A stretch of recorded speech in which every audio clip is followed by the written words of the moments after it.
Assalamualaikum warahmatullahi wabarakatuh.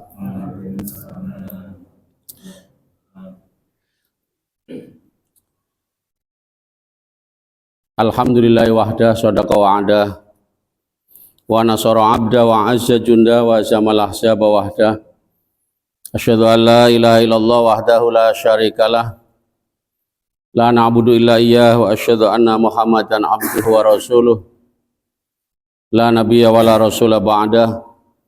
Allahumma sholli wa sallim wa barik ala muhammadin rasulillah wa ala alihi wa ashabihi wa man tabi'ahum bi ihsanin ila yaumil qiyamah wa la haula wa la quwata illa billah.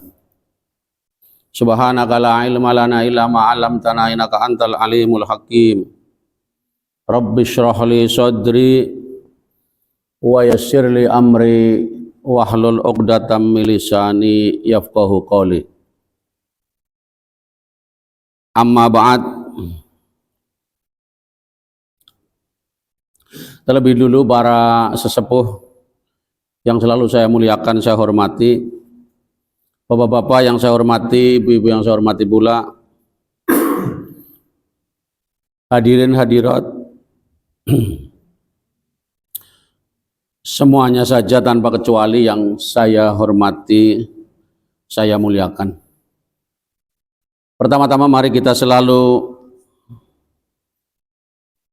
memuji syukur kehadirat Allah Subhanahu wa Ta'ala bahwa kita masih diberikan oleh Allah Subhanahu wa Ta'ala limpahan karunia, rahmat, serta berbagai nikmat yang tiada terhingga yang Allah curahkan kepada kita sekalian. Terutama yang paling kita rasakan adalah nikmat sehat. Di situasi cuaca ekstrim seperti ini, hari ini saja seharian cuaca gelap, hujan, kemudian terang. Setelah mau berangkat pengajian, hujan. Pas mau berangkatnya tidak hujan, jadi saya tidak mengenakan jas hujan. Sampai SMA 1 hujan. Nah, kalau berhenti mengenakan di jalan itu makan waktu, ya. Terus sampai di sini di gang tidak hujan. Tapi tidak mungkin saya berhenti lagi. Karena itu di situasi seperti ini kita sehat, ini adalah sesuatu. Karena itu kita harus selalu bersyukur kepada Allah Subhanahu wa Ta'ala. Salawat salam semoga selalu terlimpah pula pada junjungan kita Nabi Agung Muhammad sallallahu alaihi wasallam, keluarganya, sahabatnya, umatnya, dan mudah-mudahan kita semua, Allahumma amin. Bapak, ibu, dan saudara, pertemuan pada malam ini adalah melanjutkan kemarin hadis yang ke-16 tentang tip kita atau solusi atau langkah-langkah praktis bagaimana kita supaya tidak marah. Ya, tentang larangan kita tidak mengumbar marah, ya, jadi marah supaya dikelola dengan sebaik-baiknya. Sekarang hadis yang ke-17 yaitu tentang perintah agama kita agar kita umat Islam selalu berlaku ihsan. Ihsan itu bahasa Arab yang sudah dikenal luas dalam tradisi bahasa Indonesia. Ya, jadi orang Indonesia dalam bahasa Indonesia sudah familiar dengan kata ihsan.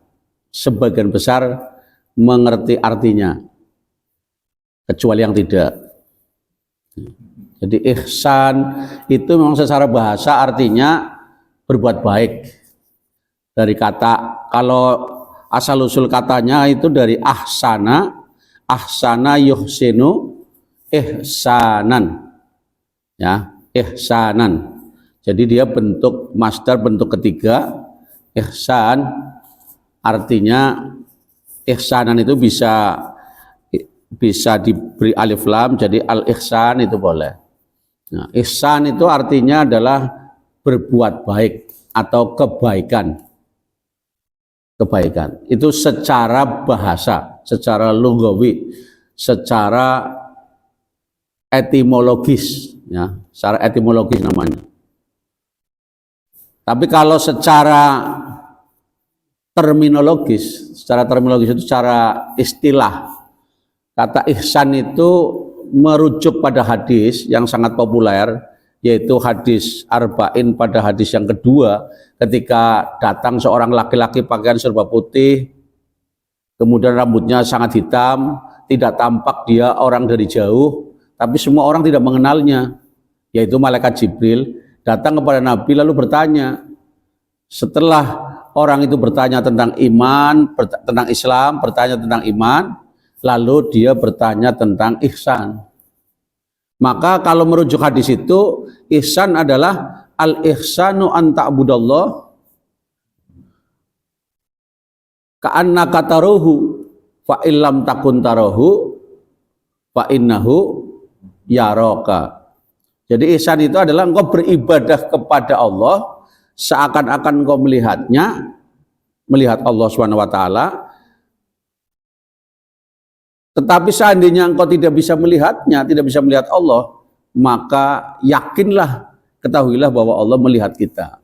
Itu ihsan. Ihsan itu adalah kita beribadah seakan-akan melihat Allah. Jadi beribadahnya pasti baik. Atau tidak melihat, tapi yakin bahwa Allah melihat kita. Jadi pasti dia juga baik, nggak berani karena dilihat. Maka itu secara istilah, secara terminologis, ihsan adalah beribadah yakin bahwa kita selalu melihat Allah, kalau tidak Allah melihat kita. Ya, jadi kita melakukan sesuatu itu seakan-akan melihat Allah, sehingga kita pasti akan melakukannya dengan sebaik-baiknya. Kalau orang menghadap wali kota dengan pakai surat, dengan antara langsung fisik, kita beda. Seragamnya saja disiapkan, waktunya disiapkan, tidak datang terlambat dan seterusnya.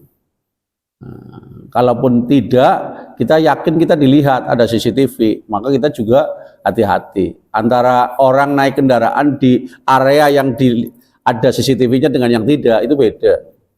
Antara yang ada tulisan kawasan tertib lalu lintas dengan yang tidak ada tulisannya, itu beda. Banyak orang-orang mengendarai tidak menggunakan helm misalnya. Kenapa? Nang kampung, nang sawah, laka polisian, nang kucing. Ini misalnya, ya. Jadi seperti itu. Nah, maka konsekuensi dari perbuatan yang seakan kita selalu melihat Tuhan atau Tuhan melihat kita, maka dia selalu berbuat baik. Dan memang ihsan secara bahasa artinya kebaikan. Jadi konsekuensinya kalau kita kandungan artinya seperti itu, maka memang makna akhirnya adalah kebaikan. Nah, ini hadis 17 adalah bicara tentang kebaikan. Saya bacakan hadisnya. An Abi Ya'la Shaddad ibni Ausin, An Abi Ya'la Shaddad ibni Ausin radhiyallahu anhu an Rasulillah sallallahu alaihi wasallam qala innallaha katabal ihsan ala kulli syai'in wa idza qataltum fa ahsinul qitlah wa idza dabahtum fa ahsinud dzibha wal yuhidda ahadukum syafratahu wal yurih dzabihatahu. Artinya, Abu Ya'la Shaddad bin Aus berkata, bahwa Rasul bersabda, bahwa Rasul Shallallahu Alaihi Wasallam bersabda,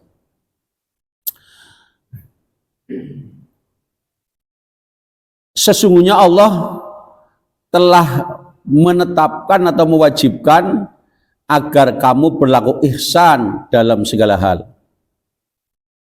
Innallaha katabal ihsan. Sesungguhnya Allah telah menetapkan, kata itu telah menulis, telah menetapkan, telah mewajibkan agar kamu berlaku ihsan ala kulli syai'in, dalam segala hal. Wa idza qataltum, karena itu jika kamu membunuh, yang dimaksud membunuh yang dibenarkan syariat, yaitu nyembelih, membunuh dalam peperangan dan seterusnya. Jika kamu membunuh, fa'ahsinul dzibha, fa'ahsinul qitlah, fa'ahsinul qitlah, bunuhlah dengan baik. Wa idza dzabhtum, dan jika kamu menyembelih, fa'ahsinul dzibha, sembelihlah pula dengan baik. Wal yukhidda ahadukum syafratahu wal yurih dzabihatahu, dan hendaklah tajamkan pisaumu dan jangan membuat hewan sembelihan itu menderita. Maksudnya agar hewan sembelihan itu tidak menderita. Hadis riwayat Muslim. Ibu yang saya hormati, jadi hadis ke-17 ini adalah anjuran, seruan agar kita umat Islam berlaku ihsan, wabil khususnya tidak saja ihsan yang berlaku secara generik, secara general, secara umum, tapi dalam hal, bahkan Islam menyeru kita berlaku ihsan dalam hal kita melakukan eksekusi, yaitu melakukan langkah-langkah hukum dalam kita menghukum sesuatu, ya, orang itu terkena hukuman, lalu kita melakukan hukuman. Dalam melakukan tindakan hukuman itu pun kita disuruh berlaku ihsan. Kesimpulannya bahwa Islam mengajarkan ihsan ala kulli syai'in, dalam segala hal. Ya, jadi kalau seruan ihsan itu banyak sekali dalam Al-Quran. Tapi hadis yang ke-17 ini lebih kepada kita juga disuruh berbuat ihsan dalam hal-hal yang bahkan umumnya orang itu mengabaikan cara ihsan. Tapi Islam mengajarkan ihsan dalam banyak hal. Misalnya nyembelih kan pan mateni hewan. Terus itu hewan, bukan ini. Tetapi Islam mengajarkan bahkan kita suruh berbuat ihsan dalam hal nyembelih. Caranya ihsan bagaimana? Yaitu ada ketentuannya. Dalam Islam binatang sembelihan ya harus disembelih. Tidak bisa kalau mungkin agama lain, mungkin ya saya tidak tahu, mungkin yang paling penting, yang paling pokok adalah ujungnya hewan itu adalah sudah bisa dinikmati, mungkin. Tapi kalau Islam tidak, ada aturan-aturannya. Kalau binatang sembelihan harus disembelih. Disembelih harus menyebut nama Allah. Cara menyembelihnya, pisaunya harus tajam. Pisaunya harus tajam.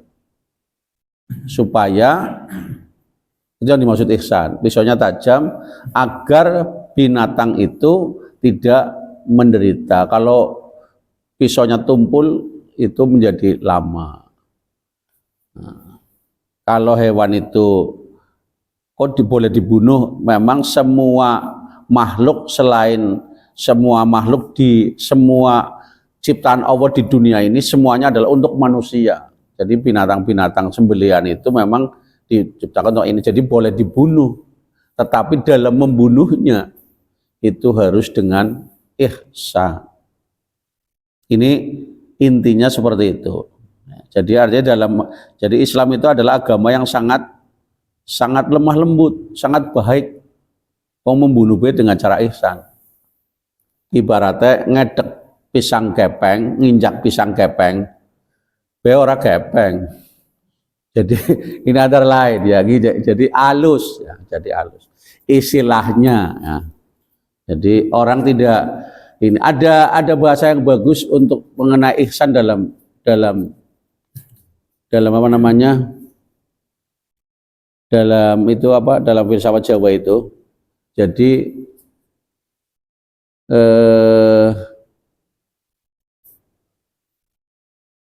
apa namanya?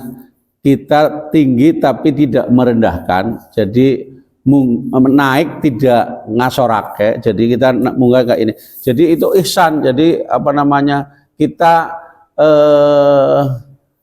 mengajarkan tapi tidak mengajarkan, itu guru mengajar itu tidak merendahkan yang diajar. Jadi kita apa namanya? Kita memperoleh harta tapi tidak memiskinkan orang. Kita memperoleh jabatan tapi tidak merendahkan dengan cara ini segala macam. Itulah ihsan. Ihsan itu seperti itu. Jadi munggah tidak ngasorake yang seperti disampaikan Pak Harto dulu itu sebenarnya itu mengandung nilai-nilai ihsan yang sangat tinggi. Nah, cuma kadang-kadang kan itu mudah diucapkan. Tapi dalam praktek kadang-kadang orang susah berbuat ihsan. Bahkan wong sing arane ihsan be kadang-kadang durung tentu ihsan, ini antara lain. Maka dari itu mari kita sama-sama kaji tentang seruan buat ihsan. Bapak-bapak, ibu-ibu dan saudara yang saya hormati, kandungan hadis ini yang pertama adalah sekali lagi sebagaimana kita sampaikan adalah seruan untuk kita umat Islam agar berlaku ihsan. Dalam Al-Quran tidak sedikit ayat-ayat menyuruh kita untuk berbuat baik. Bahkan kalau sholat Jumat itu kita selalu mendengarkan ayat yang selalu dibaca oleh khotib. Sering sekali ayat ini, meskipun tidak semuanya, kadang-kadang ada yang baca pakai wal asr, ya. Tapi ayat paling banyak khotib itu sholat Jumat membacakan ayat ini, terutama di khutbah kedua, yaitu innallaha ya'muru bil adli wal ihsan. Sesungguhnya Allah menyuruh kita berbuat adil dan berbuat baik. Jadi adil kan kadang-kadang atau kejam, maka ada adil diikuti kata baik. Jadi supaya keadilan itu tegak, tapi juga dengan cara sebaik-baiknya. Itu antara lain. Ya. Itu tentang keadilan, dicontohkan bagaimana Rasulullah kepada anaknya sendiri Fatimah. Tentang kebaikan, Rasulullah jangankan kepada orang hidup, orang mati, orang Yahudi lewat, ada iringan Rasulullah berdiri menghormati orang yang meninggal, siapa yang meninggal, padahal yang meninggal orang Yahudi. Nah itu jadi Islam itu kalau soal berbuat baik, soal toleransi, soal apa namanya menghargai lingkungan, soal yang berbuat baik itu adalah pionir terdepan. Itu dicontohkan Rasulullah. Jadi Rasulullah itu ini.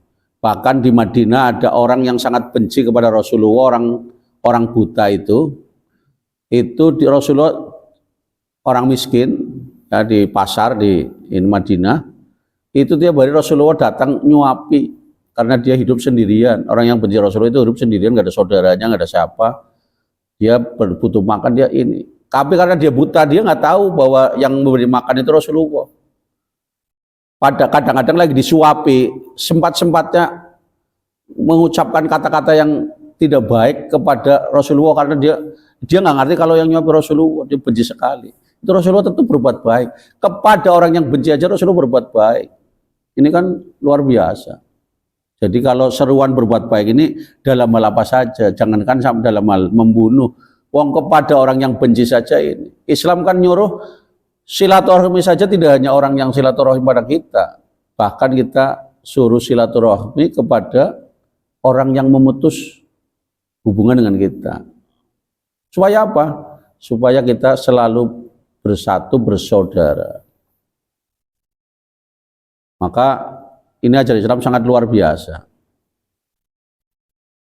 Cuma kadang-kadang nabinya begitu, ajaran Islamnya seperti itu, kadang-kadang di lapangan tidak demikian. Kadang-kadang jangankan beda agama, beda partai saja kadang-kadang beda, tidak hanya beda pendapat, beda pendapatan antara wong sugih karo wong ora. Ini kadang-kadang jaraknya lebar sekali. Kadang-kadang pergaulannya beda, orang gelem nyampur dan lain-lain. Itu sebenarnya kan ajaran begini nyuruh kita berbuat baik itu dalam hal bergaul, dalam hal bertindak kita harus baik. Itu antara lain. Jadi ada ayat yang selalu dibaca khotib untuk menunjukkan bahwa ayat ini sangat banyak tentang perintah Allah tentang berbuat baik. Itu sampai sholat Jumat kita enggak setiap rutin sering dibacakan begitu. Innallaha ya'muru bil adli wa surat An-Nahl ayat 90. Kemudian dalam surat Al-Baqarah juga Allah berfirman tentang agar kita berbuat baik. Misalnya wa ahsinu innallaha yuhibbul muhsinin. Ya. Wa ahsinu wallahu yuhibbul muhsinin, ya. Fa ahsinu wallahu yuhibbul muhsinin. Jadi berbuat baiklah kamu sekalian, dan Allah itu menyukai orang-orang yang berbuat baik. Surat Al-Baqarah ayat 195. Kemudian ada kalau di dalam surat Al-Qasas itu Allah mengatakan gini, wa ahsin, dan berbuat baiklah kamu kama ahsanallahu ilaik, sebagaimana Allah berbuat baik kepadamu. Jadi kita suruh berbuat baik seperti Allah berbuat baik kepada kita. Wah, kita jelas berat ini. Jadi aslinya kita berbuat baik kayak apa? Kita masih kurang karena suruhnya kita berbuat baik itu seperti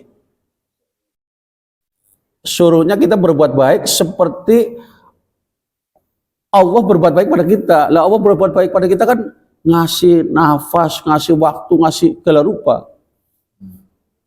Jadi kita berbuat baik kayak apa? Kita sebenarnya masih belum ini. Kita masih terus harus berbuat baik, tidak boleh kendor, tidak boleh kecil, tidak boleh berkurang. Jangan merasa ngurangi volume kebaikan karena merasa sudah banyak, karena sesungguhnya ini karena kita suruh berbuat baik seperti Allah berbuat kepada kita. Wa ahsin kama ahsanu ilaik wala tabghil fasada fil ardh. Jangan sekali-kali kamu berbuat mafsadat. Jangan kamu berbuat kerusakan di muka bumi. Wala tabghil fasada, innallaha yuhibbul mufsidin. Innallaha la yuhibbul mufsidin. Sesungguhnya Allah tidak menyukai orang-orang yang berbuat mafsadat, berbuat kerusakan. Jadi lawannya kebaikan adalah kerusakan. Nah, ini antara lain. Dan masih banyak lagi. Misalnya di dalam surat Ali Imran ayat 130 juga begitu. Itu alladzina yunfikuna fis syara'i wadh-dhara'i wal kadhiminal ghaidha wal 'afina 'anil nas wallahu yuhibbul muhsinin.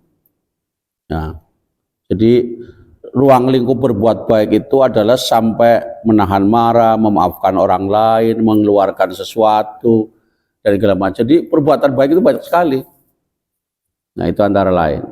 Nah, tapi hadis yang ke-17 ini lebih kepada tidak hanya yang baik-baik secara umum saja kita diperintahkan, bahkan sampai hal-hal yang menurut ukuran umum itu kekejaman bisa ini Islam menyuruh kita tetap berbuat baik, misalnya dalam menyembelih dan seterusnya. Itu kandungan pertama, jadi seruan kita berbuat ihsan. Yang kedua adalah seruan secara spesifik, yaitu ihsan ketika membunuh. Ini dilakukan dengan cara menajamkan alat yang dipergunakan untuk membunuh, mempercepat proses pembunuhan dengan semudah mungkin. Adapun pembunuhan yang dibolehkan adalah melalui jihad, melalui dalam peperangan itu, ya. Makanya itu kan dalam peperangan, ya. Kalau dalam peperangan mau matinya cepat, mau matinya lama, itu nasib, ya. Itu nasib. Itu dalam peperangan. Tapi seandainya perang itu sudah damai, lalu musuh itu menyerah, maka tidak boleh ditembak di segala macam. Itu harus ini dulu, Kalau dia menyerah itu ada aturannya, membayar denda atau bayar segala macam. Kalau dia harus dibunuh, bunuhnya tidak lagi ditembak, tapi harus dengan pedang. Islam tidak membenarkan pembunuhan dengan tembakan, dengan apa, tapi harus dengan pedang. Qisas juga tidak, harus dengan pedang. Makanya di Arab itu ada masjid Qisas namanya. Untuk pelaksanaan eksekusi itu pakai pedang. Dan ada juru pedangnya. Nah, itu antara lain. Jadi dengan pedang. Nah, lalu ada pertanyaan, bagaimana kalau untuk hukum balas, orang yang membunuh lebih dulu, dia membunuhnya tidak dengan pedang. Maka jika dia membunuh bukan dengan pedang, misalnya dengan batu, maka Rasulullah mengizinkan pada zaman waktu itu kalau dibalas juga dengan batu.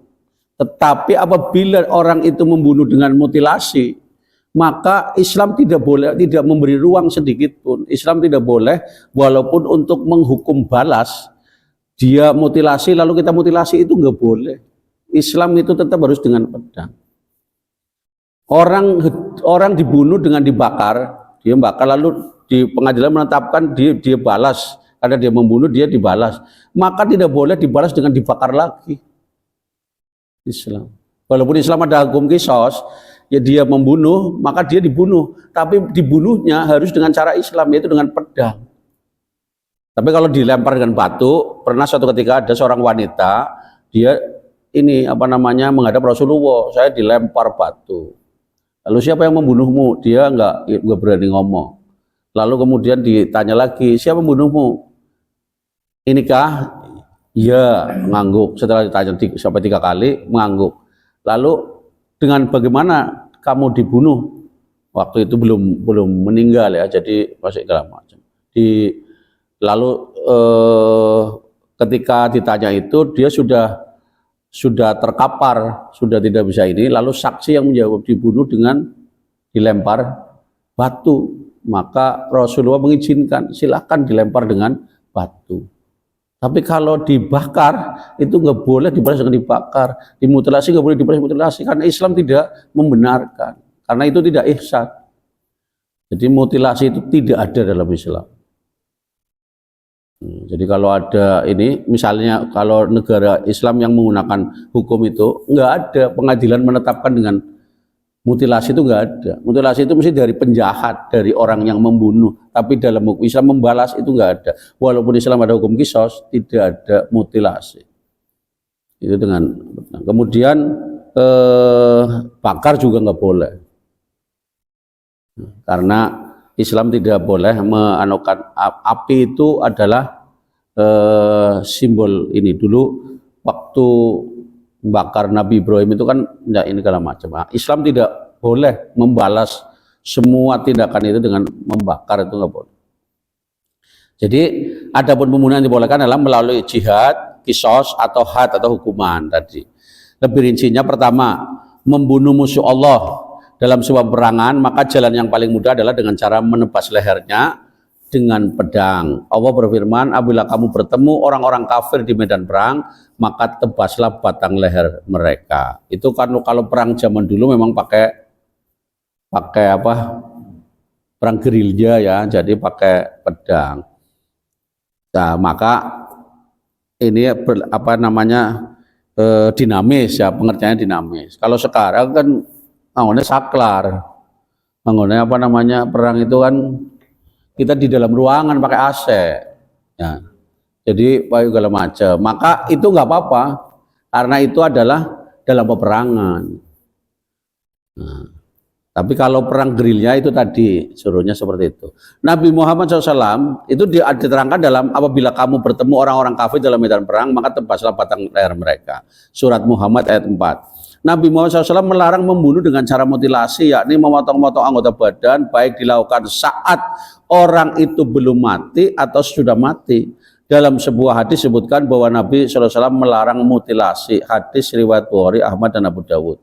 Kalaupun orang-orang muslim dibolehkan menggunakan senjata api ataupun meriam dan berbagai jenis bom penghancur, maka ini adalah sebagai balasan terhadap apa yang mereka lakukan itu dalam peperangan.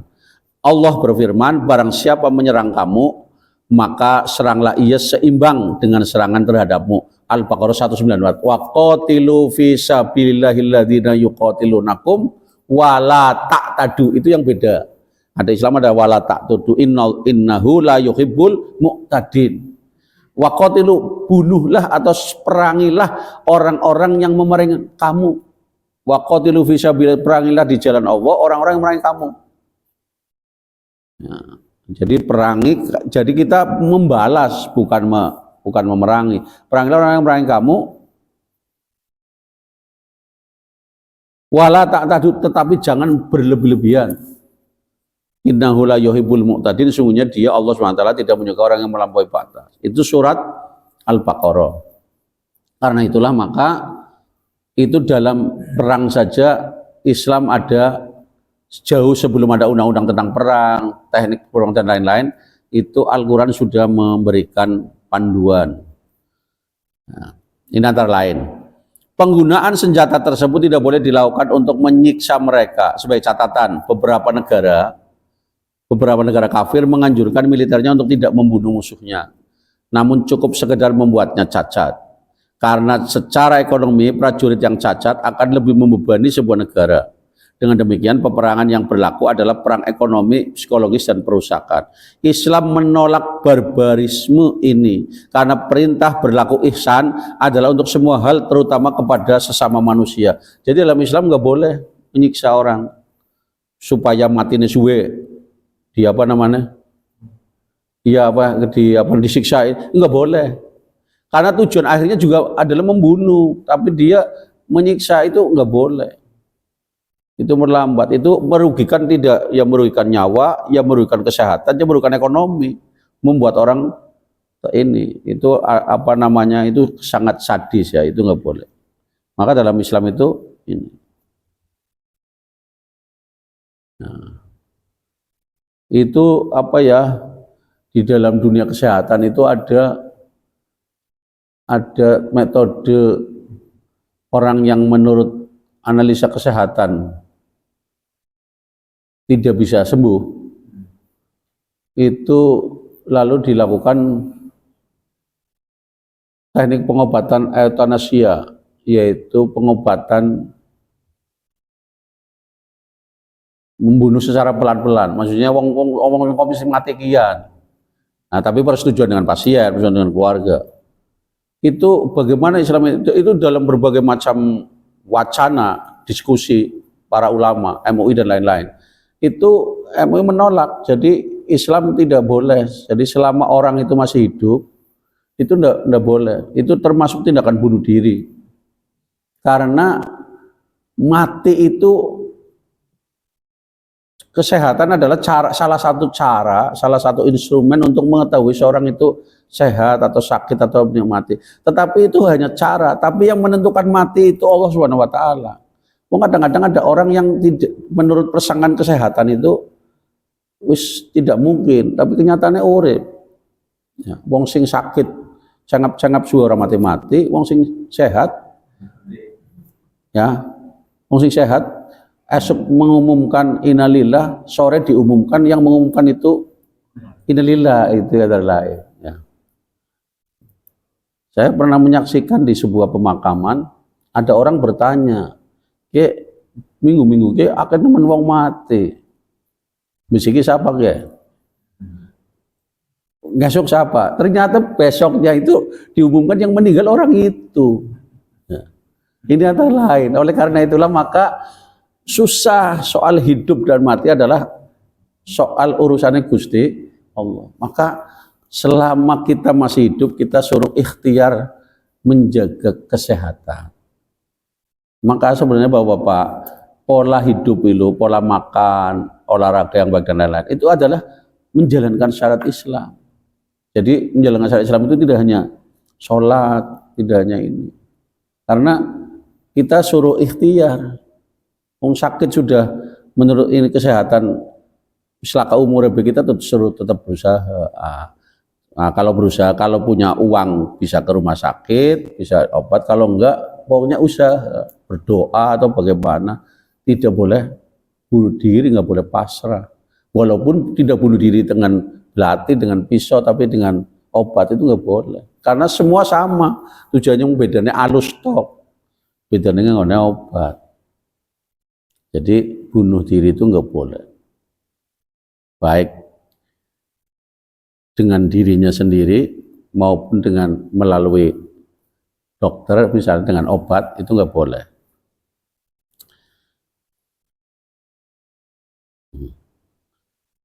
Itu antara lain. Karena dalam mengikuti sejarah para nabi, orang yang mestinya putus asa di dunia ini ya dulu Nabi Ayub. Nabi Ayub penyakitnya itu sangat luar biasa. Untuk orang zaman sekarang ya nggak ada orang punya penyakit seperti itu. Itu pun tetap ini di dalam Islam. Jadi kembali ke tentang kebaikan, berbuat baik. Jadi penggunaan senjata tidak boleh dilakukan untuk menyiksa. Jadi benar-benar karena peperangan adalah ada senjata, tapi kalau kemudian mereka sudah nyerah, ya sudah, tidak ada pembunuhan. Kemudian yang kedua, kisos.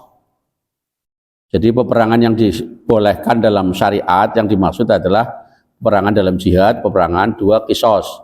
Pelaksanaan kisos dilakukan dengan pedang dan tetap tidak boleh melakukan mutilasi. Karena kita itu mutilasi itu kan, motong-motong itu kan karena daging hewan yang dibolehkan untuk dimakan, maka diiris seperti ikan, maka diiris. Tapi kalau yang namanya membunuh itu kan bukan bertujuan untuk mau maka tidak boleh. Pelaksanaan kisos dilakukan dengan pedang dan tetap tidak boleh melakukan mutilasi. Namun bagaimana jika pembunuh tersebut telah membunuh dengan cara mutilasi? Tetap tidak boleh. Jadi tetap harus dengan pedang.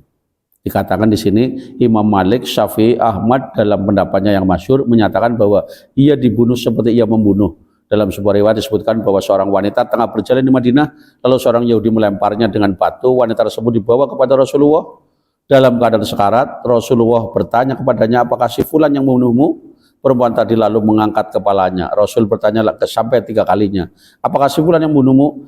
Ia menundukkan kepalanya, menunjukkan iya, ya. Kemudian Rasul memanggil orang yang dimaksud lalu memukul kepalanya di antaranya 2 batu, ya. Jadi di antara 2 batu. Jadi seperti yang ini kan. Artinya dengan batu boleh, ya. Tetapi Islam tidak boleh dengan mutilasi. Kedua, membakar nggak boleh. Hadis riwayat Bukhari dan Muslim. Kemudian larangan membunuh dengan api. Jadi maka tadi di sana idza qataltum fa ahsinul qitlah, apabila kamu membunuh, bunuh dengan baik. Kemudian wa idza dabahtum fa ahsinud dzibhah, kalau kamu hendak menyembelih hewan, sembelih dengan baik. Nah, larangan membunuh dengan api. Rasul pernah membolehkan membunuh dengan cara membakar dengan api, namun kemudian beliau melarangnya, meralat. Rasul bersabda, janganlah kalian menyiksa dengan siksaan Allah SWT. Hadis Bukhari. Ya, jadi menyiksa dengan siksaan Allah yaitu di neraka itu hanya persiksaan oleh Allah SWT kepada orang-orang kafir, yaitu orang-orang yang melanggar, yang masuk neraka. Jadi itu untuk manusia tidak boleh menyiksa orang dengan membakar, itu nggak boleh.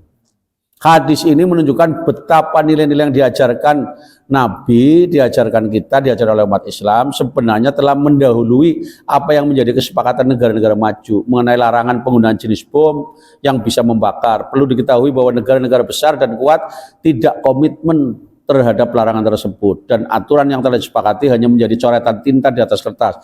Negara-negara maju pada melakukan larangan, tapi sih nggak bom wong negara-negara maju, ya akhirnya nggak ngebom tetep karena alasan-alasan ekonomi. Larangan melakukan pembakaran juga meliputi terhadap binatang. Imam Ahmad, Abu Daud dan Nasai. Jadi tidak hanya membakar untuk manusia, untuk binatang pun tidak boleh.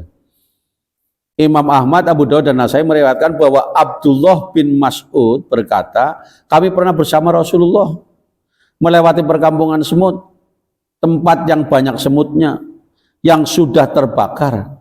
Rasul kemudian marah dan berkata, tidak patut bagi manusia menyiksa dengan siksaan Allah. Jadi Rasul pernah melewati kampung semut, banyak semutnya itu, lalu semutnya pada di ini, itu Rasulullah tidak berkenan, murka Rasulullah. Kadang-kadang kan kita, orang katon ini punya semut ikian. Kadang-kadang kita lubangnya di segala macam. Nah, itu nggak boleh. Kita itu ada binatang-binatang yang dibolehkan kita bunuh karena menggigit. Jadi semut menggigit ya jangan terus gigit ya, itu namanya terlalu hemat. Ya maksudnya semut ini gigit ya kita ini boleh. Tapi kalau semut itu ya ini kita nggak boleh ngerusak-rusak. Cuma mereka juga makhluk butuh hidup. Maka kita kan dalam Islam disuruh kalau kita buang air kecil saja itu nggak boleh di jalanan, nggak boleh di tempat umum. Kita harus di tempat ini segala macam. Karena kalau jalan umum itu kadang-kadang kita ternyata mengencengi lubang-lubang binatang. Ya, ini antara lain.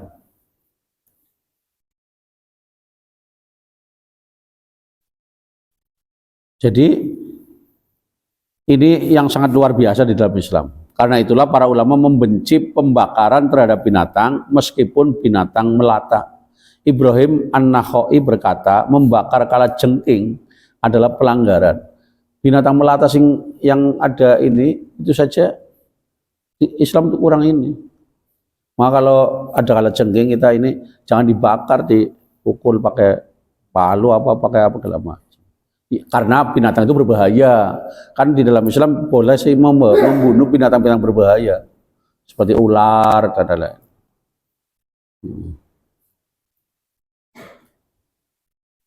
Imam Ahmad berkata, janganlah kamu memanggang ikan yang masih hidup. Ikan yang masih hidup, ujuk kupat-kupat itu. Kan bangkai yang halal kan adalah bangkai ikan dan bangkai belalang. Maka bakarlah ikan ketika sudah mati karena bangkainya halal. Jadi kalau masih hidup kan kasihan, dia kan makhluk hidup. Jadi itu. Nah, untuk mendapatkan ikan memang nggak ada cara lain. Kalau kita orang biasa ya pakai pancing, kayak gitu kasihan memang. Tapi itu karena nggak ada cara lain. Makanya kan orang mancing begitu dapat ditarik lalu dilepas. Itu kalau kita bawa wadah taruh di yang ada masih ada airnya. Kecuali dalam jumlah banyak pada segala macam. Karena menyiksa itu nggak boleh. Menyiksa nggak boleh. Intinya menyiksa nggak boleh. Itu karena memang caranya nggak ada cara lain. Maka itu yang model mengambil ikan dengan cara endrim itu nggak boleh Pak, nggak bagus. Itu kan di kampung-kampung banyak yang dipakai itu segala macam, itu kan ikannya kasihan. Saya kebetulan besan saya orang di desa ya, di Magelang sana, kota tapi maksudnya dekat gunung. Jadi tahu bagaimana cara ini segala macam. Ada orang-orang di kampung pada bisa gampang sekali itu apa ya, cara-cara yang anggun yang tidak pakai endrim itu. Kebetulan di rumah punya apa namanya, memelihara ikan banyak Pak. Itu kalau ya banyak ikan banyak, ada ikan hiasnya, ada yang jalur ke sini, khusus ikan yang bukan ikan hias.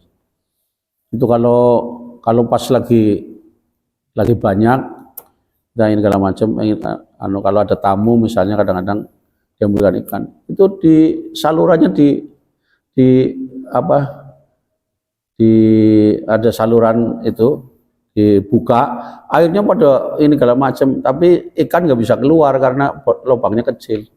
Itu tinggal diambil. Nanti setelah sudah ambil dapat berapa pelutnya, tutup lagi, air banyak lagi. Jadi nggak nyiksa.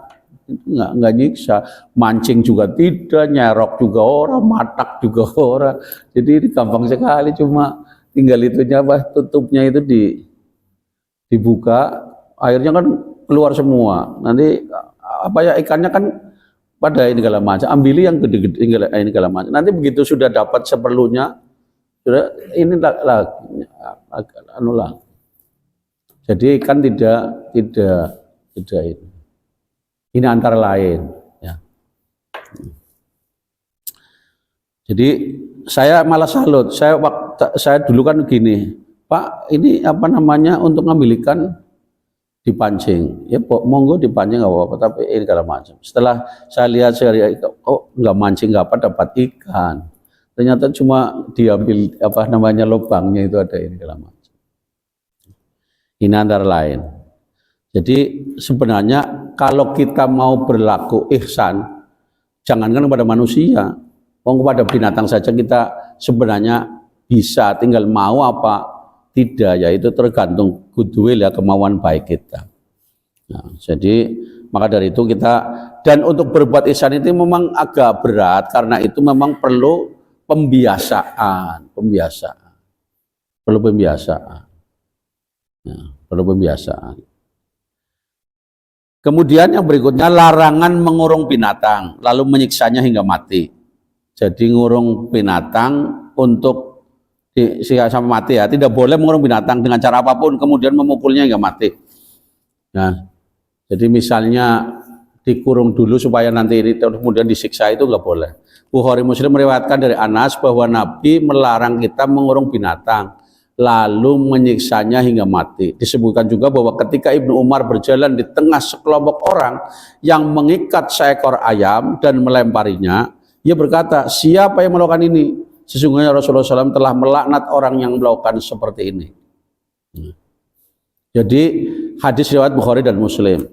Jadi kita tidak boleh, kecuali untuk hewan-hewan yang memang seperti itu, seperti kayak kambing kan memang diikat, kemudian ini. Tapi kalau ayam kan tidak diikat, ayam itu tidak diikat, ayam itu di kandang. Kambing juga dalam jumlah tertentu kambang. Kalau mau disembelih diikat, karena ini. Kalau di Arab malah nggak ada yang diikat, itu di sebuah kota halaman dikeluarkan sejumlah yang diperlukan. Misalnya 60 untuk nama siapa saja dikeluarkan, nanti dibuka lagi keluarkan 10 selamat. Enggak ada yang diikat.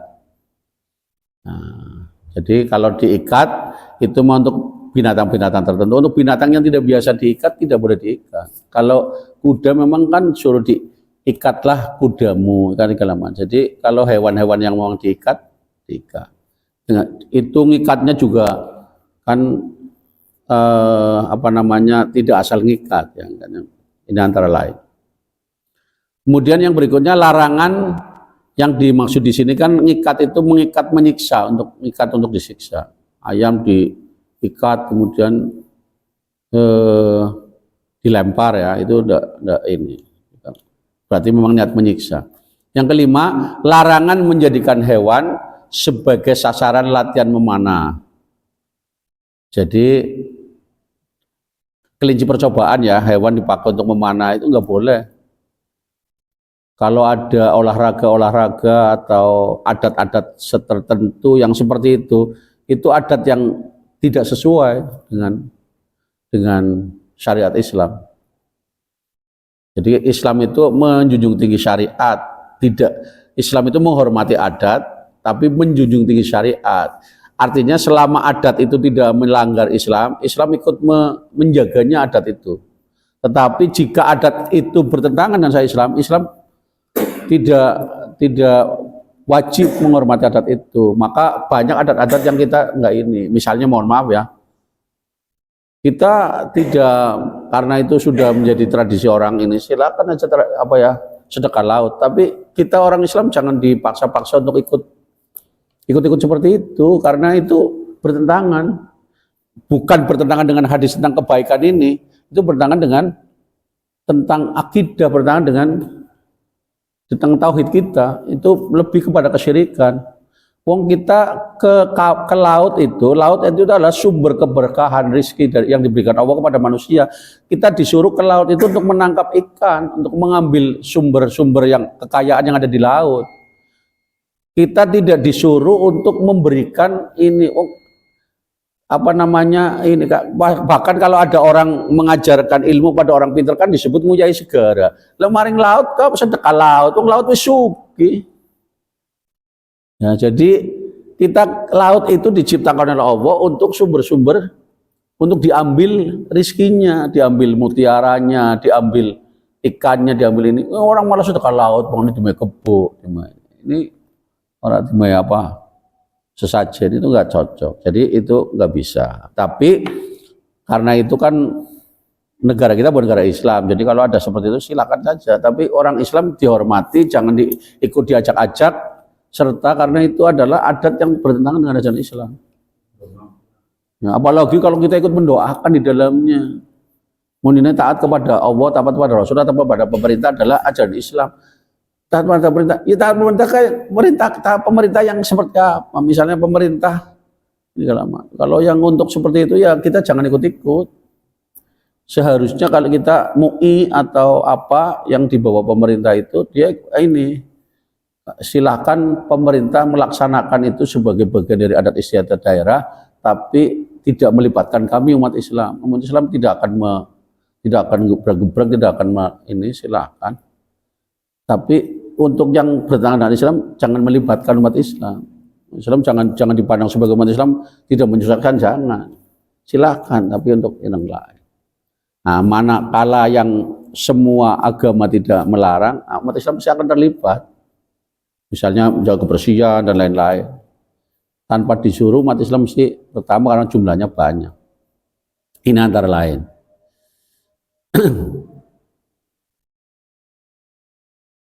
Itu larangan jangan hewan. Kemudian yang terakhir, ini karena sudah ada adzan, yaitu ihsan ketika menyembelih binatang. Saya kira sudah terangkum oleh semuanya tadi. Jadi sampai ke hal-hal kita nyembelih binatang. Nyembelih yaitu pisaunya itu harus tajam. Ini hadis yang ke-17. Jadi tentang berlaku ihsan secara umum sudah terangkum ya, kita umat Islam itu diseru untuk berbuat ihsan, tidak hanya hal-hal yang berlaku umum yang semuanya memang ayat Al-Quran banyak sekali menyuruh kita berbuat baik, bahkan sampai hal-hal yang orang lain melakukan itu hal tidak apa-apa, tapi Islam sampai dalam hal membunuh, dalam hal menyembelih binatang juga kita harus ihsan. Saya kira demikian, mudah-mudahan manfaat. Mohon maaf jika banyak kurangan. Nanti kita lanjutkan tanya jawab setelah Isya. Assalamualaikum warahmatullahi wabarakatuh.